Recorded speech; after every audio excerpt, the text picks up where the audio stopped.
Adventures in Time and Space. Transcribed in future tense.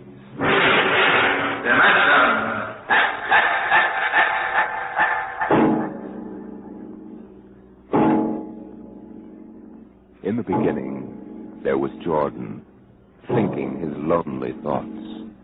Out of the loneness came a longing. Out of the longing came a vision. Out of the dream came a planning. And out of the planning came decision. Jordan's hand was lifted, and the ship was born.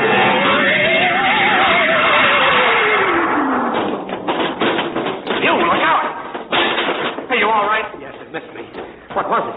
A mutant with a slingshot. I think it dashed down that passageway. You want to go after it? We'd never catch it, Alan. It's probably 12 decks above us by now. I didn't think they ever came down this far. Patrols usually get them before they reach this level.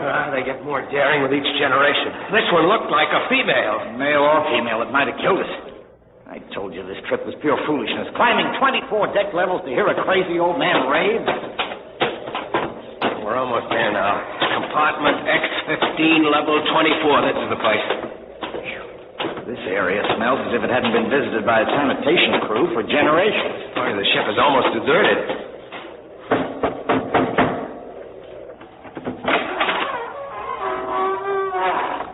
Yes? This is the compartment of John the Witness. Who are you? My name is Hugh Hoyland. I'm a cadet from the scientist barracks. This is my friend Alan Mahoney. What do you want of John the Witness? Only to talk. Are you a believer in Jordan? Naturally. I have heard that there are those among the younger scientists who doubt the word of Jordan. To doubt is death. We're not heretics. Enter. I have brought a gift of tobacco, grown on the richest level. It smells good. I assure you it's the best. Wait here. What a rat's nest. What the devil do you think he can tell you? I don't know. Now, hush.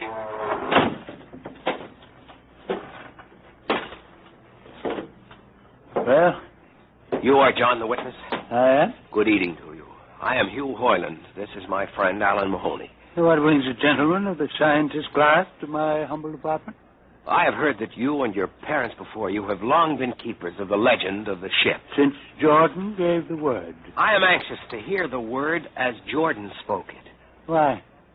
You see, among the young scientists, there have been some who talk against the word. Regulations against such heresy? Some of them say the ship has no purpose. They say that we're here accidentally. That we have no more grace in Jordan's eyes than the most deformed mutant who dwells in the highest level of the ship. What shall I say to you? I wish to hear the word from the mouth of one who knows, that I may become more convinced. Sit. You have gift for the witness? The finest tobacco. Good. I will dim the light. Now, pay close attention. For these are the words as my father's father's father gave them to his son's son's son. This is how the ship came into being, how our people were created. In the beginning, there was only Jordan, thinking his lonely thoughts. In the beginning, there was darkness, formless, dead. Out of the loneliness came a longing. Out of the longing came a vision. Out of the dream came a planning. And out of the planning came decision. Jordan's hand was lifted, and the ship was born. Mile after mile of good compartments, tank after tank for golden corn, ladder and passage, door and locker, fit for the needs of the yet unborn. He looked on his work and found it pleasing, meet for a race that was yet to be. He thought of man, and man came into being. Then Jordan checked his thought and searched for a key. Man untamed would shame his maker. Man unruled would spoil the plan.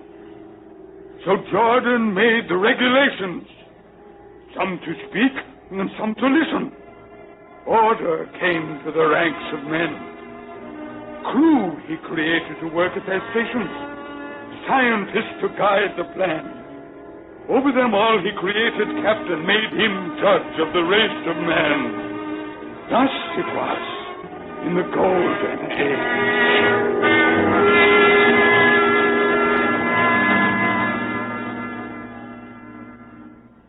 These are the cruel words?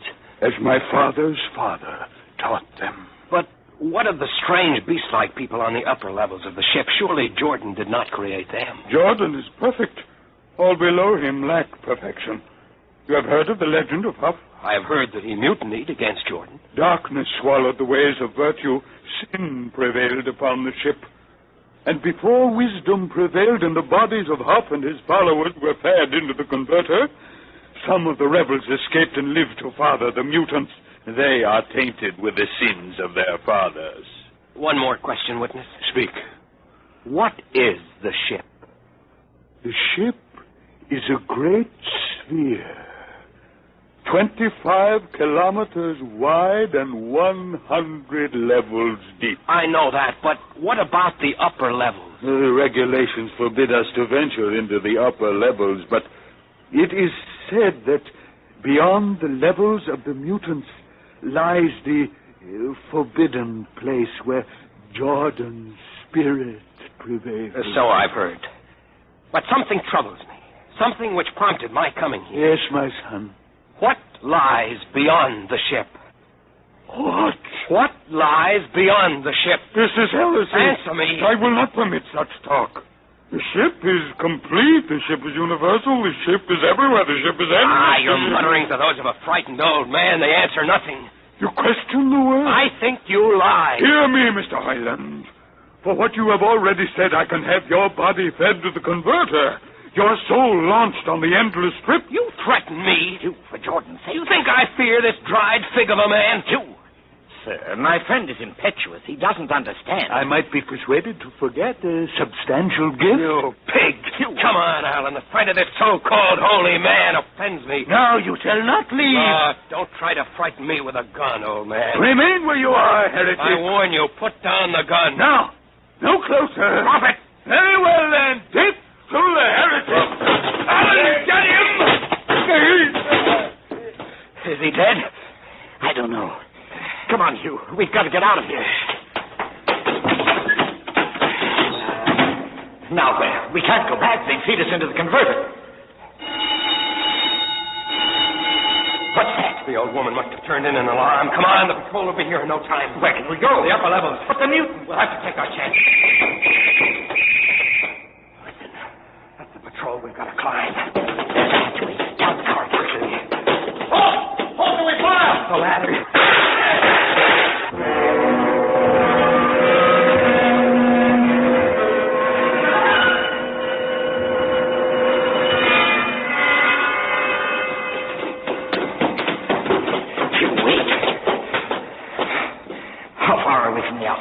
Judging by the slope of the deck, about 2 miles. Mutant territory. Come on, we'll try this passageway. Hugh. What? I don't know. I feel as if we're being watched. It's your imagination. Perhaps not. No. It's only a ship's rat. Get a grip on yourself. It's as big as a dog. Come on. I can't drag myself much further. We've got to find a compartment with water. Oh, if only you hadn't asked him that stupid question. There's no use going over that. Why did you do it? Why? Alan, I've been thinking about it for a long time. And when he began to give me those stupid, pat answers, well, I just saw red, I guess. But who are you to question the ways of Jordan? When you asked me to go with you to visit the witness, I thought you wanted spiritual help. I never dreamed I'm that... sorry, Alan. I couldn't foresee this. I didn't know it... Wait a minute. Now what? Another shipwreck? No. I thought I saw something move near that bulkhead. I didn't see anything. Maybe my eyes are going bad still. Listen. You ran! Out of the gun!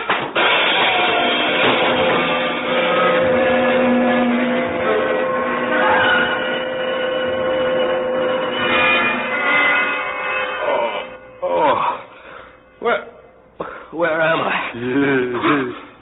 What are you? Get away from me. Alan! Alan! Look out with that knife. Stay away from me, Alan! Alan! Don't kill him, Bobo. Not yet. Who are you? You must forgive my friend Bobo. Like so many of my people, he's rather impetuous where members of the so-called super race are concerned. Who are you? What place is this? As you can guess from my leg, I'm a mutant. Where is Alan? Your friend is dead. I was not able to restrain my people in time to save him. Why don't you destroy me and get it over with? We do not kill for pleasure, Mr. Hoyland, only when necessary. You know my name? I read your identification tag. Who are you? Mutants can't read. My name is Gregory. I'm a leader of my people. Although we are unfortunate in our heredity, Mr. Hoyland, many of us are quite intelligent. Why do you live like animals? You would rather live like free animals than like regimented slaves, as you do. I've heard that you practice cannibalism. Undoubtedly, you hear many things about us. We raise our own cattle on the upper levels, and those of our people who choose to farm raise enough crops for our small population. You turn your head. Why? This one. I've never seen a creature like him. Bobo is an unfortunate. He was born without the power of speech. How can you tolerate a monstrosity? We have learned to live with difference. If we began to destroy our imperfects as you do on the lower levels, there would soon be no one left. It violates the regulations. The word of Jordan. You know, Mr. Hoyland, your people are really primitive and barbaric. You dare say that to me? I dare say a good deal more. Let us go to my compartment and speak further. I'm always interested in information of the lower levels. I won't give you any information. Bobo, I want Mr. Hoyland in my cabin, please. Hey. I advise you to go quietly, Mr. Hoyland. Bobo has a hatred of superior beings, which is unfortunate, but quite understandable. Proceed.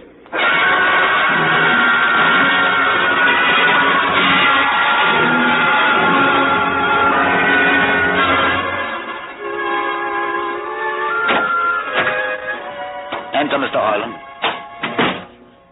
This is where you live? Yes. But you have books. Stolen from your libraries, Mr. Hoyland. Compton's Astrophysics.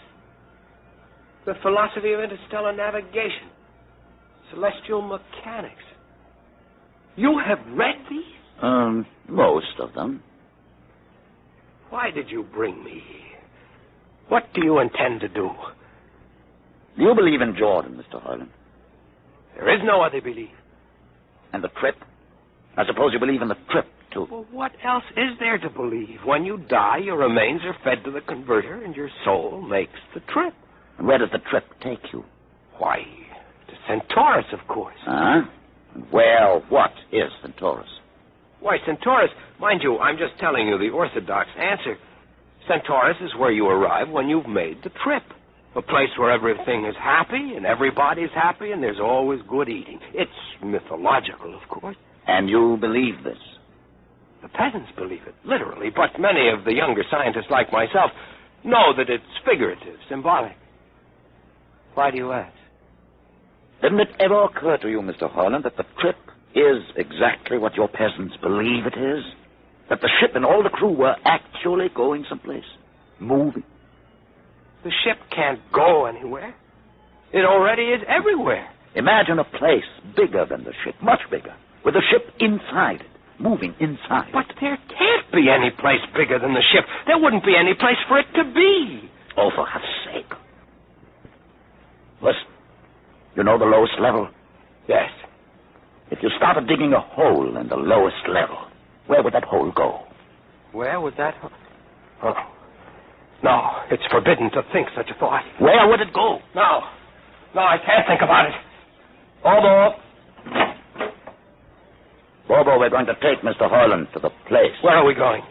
To the top level. But it's certain death. Nonsense. I've been there 1,000 times. Come along. No, I won't. You can't make me. I think we can. Now, shall we proceed peacefully, or shall I have Bobo persuade you?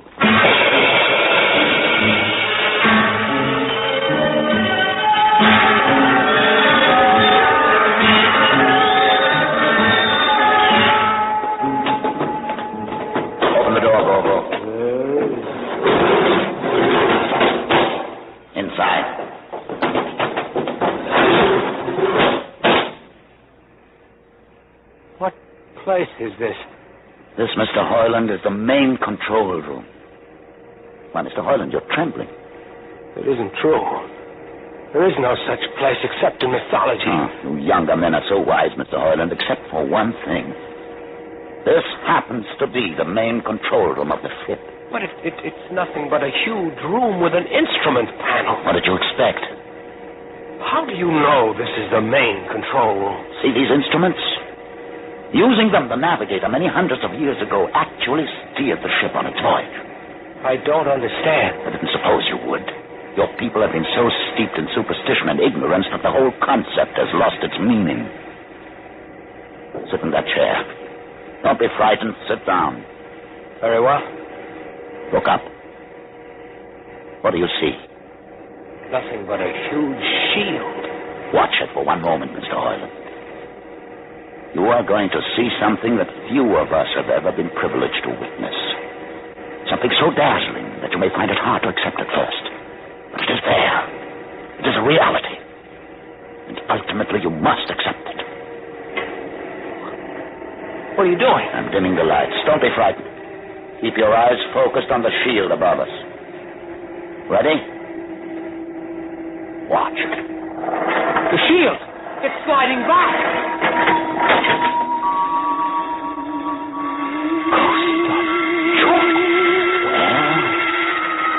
What am I seeing? The universe, Mr. Harlan. The universe in all its beauty. The stars, the planets, the suns, the moons, the constellations. This is your heritage, Mr. Harlan. The heritage you've been too stupid to see. But it can't be. The ship is the universe. There is nothing but the ship. Ah, but there it is. You see it before your eyes, spread out like a canopy of glory. You still deny it? Answer me, Mr. Hoyland. Do you deny it? No, I can't. They lied. They lied to us.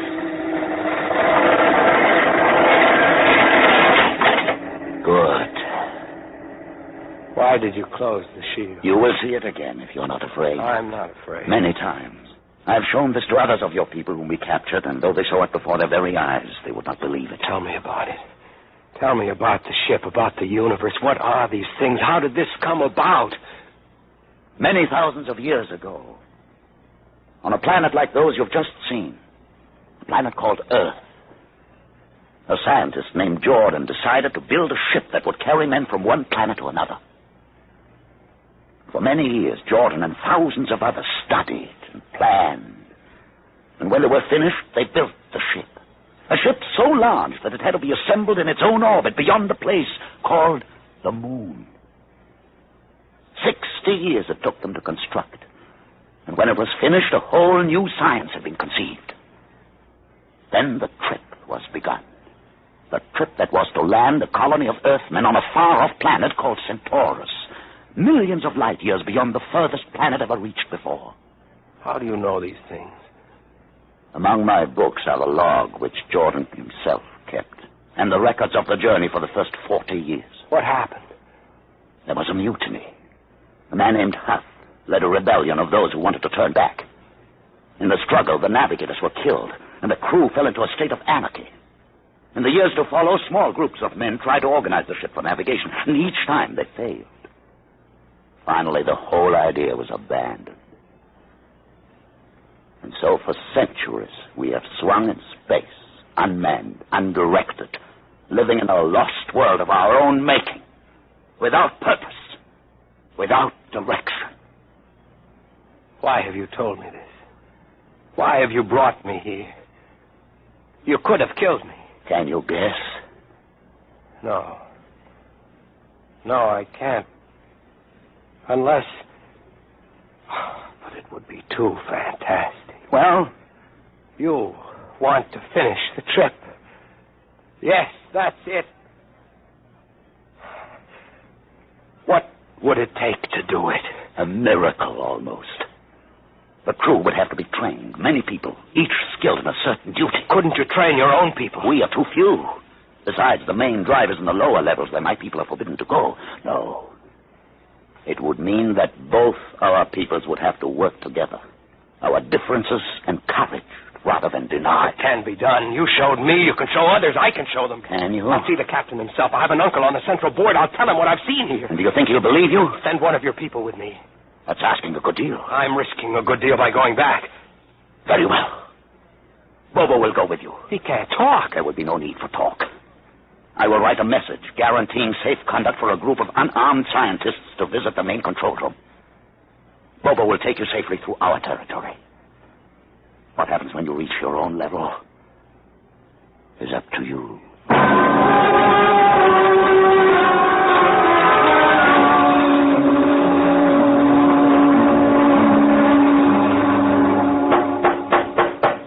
One moment. Yes, what do you... Quick, Uncle, let us in. But this mutant... He's harmless, please. No. What is this? You're wanted I know all about that. Listen, Uncle, I must see the captain. The captain? Are you mad? You're a council member. You can get me to see him. They'll kill you. You're wanted for heresy. I don't care. I must speak with the captain. You're close to him. You can arrange it. I don't understand why... Uncle, listen to me. The ship is moving. I can prove it. Do you understand there is a purpose in the ship? I don't understand what you're babbling Never about. mind. Just talk to the captain. Tell him I have information of tremendous importance. Tell him I've arranged a truce with the mutants. A truce? Here, show him this paper signed by their leader. Do it, Uncle, for my sake. I don't know. Please, Uncle. If I'm to die, let this be my last request to you. Very well. I'll speak to the captain. I'll try.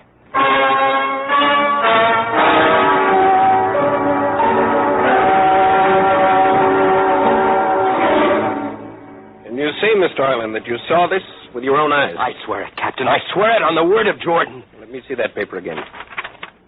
What do you think, Commander Erst? I don't know, sir. It might be a trick. I guarantee you safe conduct. If these things are as Mr. Hoyland reports them, it would pay to risk a few lives. The man is a convicted heretic. Still, we mustn't discount his word entirely. He has a safe conduct. The mutant risked its life coming with him. I think we might investigate. You will do it? I'll have an expedition outfitted. Dismissed, Mr. Hoyland. Thank you, sir.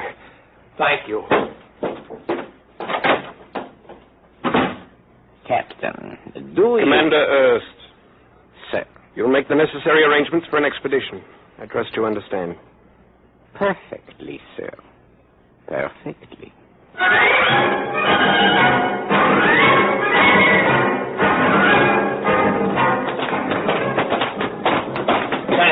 Mr. Hoyland. We'd better halt your men here. This is the spot. Patrol, halt. I see no welcoming party of mutants. There will be none. Their leader will meet you inside the main control room. You don't say. And just where is this main control room? Beyond that door. I see. All right, men. Ready arms. Why do you ready arms? In case of ambush. Ambush? Don't you think they could have ambushed you on the way up here a good deal more easily? You know, Mr. Hoyland, I think you're a mutie lover. They have a place in the converter for that kind. Lieutenant, are you mad? No, Mr. Hoyland. But most certainly you are. To think that we could be lured up here to be slaughtered with a fantastic story about some mythical control room. Guns ready, sir. Lieutenant, I warn you, these people have acted in good faith. If you break the Order gate on now... to open the control room, Mr. Hoyland. No, not until those guns are dismounted. As leader of this expedition, I order you to call them. I refuse. You cannot do this thing. This is no way to keep a truce. Very well, if you refuse. Oh, there! Mutant! Come out! For Jordan's sake, Lieutenant. So quiet for comfort. Mutant! Open the door! Please, Jordan, don't let anything happen. Please don't. It's opening. Ready, men. Someone's coming out. Look at his leg. Horrible. Steady. He's walking toward us. Stand, Mason. Look out! Gregory! No! You fools! You've killed him! Here come the rest of them. Fire!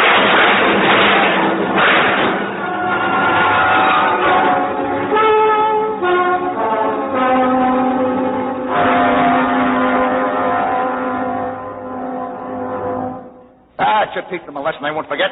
All right, men. Inside the room. Boylan, you're under arrest as a conspirator in this ambush. Ambush, you fool, you blind, stupid fool. That'll be enough. Have you been inside this place before? Yes. What's all this machinery? These are the controls he would have used to steer the ship. He's gone out of his mind, Lieutenant. Steer the ship? Who? The leader. The one you killed. This ugly mutant? This ugly mutant happened to be a man of true greatness. You're mad. Am I? This man had a vision which could have saved you, but you chose to kill him because you couldn't stand the sight of his difference from you. I'll not listen to these ravings. Close your ears. Shut your minds against the conscience that tells you it's wrong to kill. That tells you that your need to be arrogant only proves your inadequacy to yourself. Shut him up. Don't listen to him, man. You can't shut your ears. My words sting you. You cannot shut your mind. And you cannot shut your eyes. Don't do this. The roof. It's moving back. Look. Let the vision of this confound your ignorance and blind your eyes. This is the heritage you tried to stifle in your own breast. This is the heritage of stars and open skies for which men have yearned for centuries. Try to destroy this, and you'll only destroy yourselves. Death to the heretic. Kill me if you choose. But I say to you that this you cannot keep from our people. That they will seek it out, and the ship will be manned, and the ship will be steered, and there will be freedom and purpose and respect for ourselves. This is your heritage. Look upon the universe. Kill him! Kill him!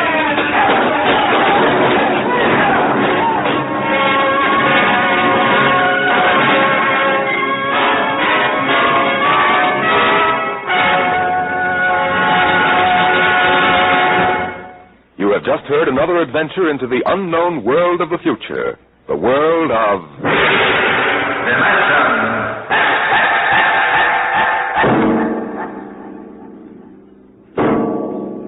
This has been the concluding broadcast in the current series of Dimension X.